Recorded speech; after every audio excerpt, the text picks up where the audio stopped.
বীরভূমের সিউড়ির কেন্দুয়া পঞ্চায়েতের হারাইপুর গ্রামের শেখ রাজেশের পরিবারের সঙ্গে শেখ রাজুর পরিবারের দীর্ঘদিনের সংঘাত। শেখ রাজেশের কাকিমা মেহেরুন্নিসা বিবি কেন্দুয়া পঞ্চায়েতের তৃণমূলের প্রাক্তন সদস্য। গত পঞ্চায়েত নির্বাচনে দলের তরফে টিকিট না পাওয়ায় ক্ষুব্ধ হয়ে সপরিবারে কংগ্রেসে যোগ দেন মেহেরুন্নিসা। লোকসভা নির্বাচনেও তারা কংগ্রেসের হয়ে প্রচার করেন। অন্যদিকে রাজু গ্রামের সক্রিয় তৃণমূল কর্মী হিসেবে পরিচিত। বুধবার দুই পরিবারের মহিলাদের মধ্যে ভোটের ফল নিয়ে কথা কাটাকাটি হয়।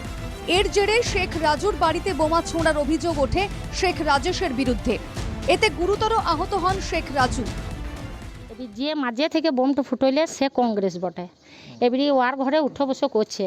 নিয়ে আমার ছেলে বলছে, ওর খালা হয় নি, বলছে মাসি কী করছো? বলছে কী করবো, এ গল্প করছি। বলছে কালকে হোলি তো খুব খেললাম, তো আজকে মিষ্টি খাও খালা? তো বলছে হ্যাঁ মিষ্টি তোরা খাওয়াবি না, আমরা খাবো। তখন ওই মেয়েটা ওর বাড়িতে বসেছিল, তখন বলছে মিষ্টি লয় তোকে বোম দিয়ে উড়ো করাবো। বোমাবাজির অভিযোগ অস্বীকার করেছে শেখ রাজেশের পরিবার। যার লেগে বলছে যে বোম মেরেছে, সে তো বোম মারেনি, সে ব্যাংক থেকে বাড়ি আসছিল।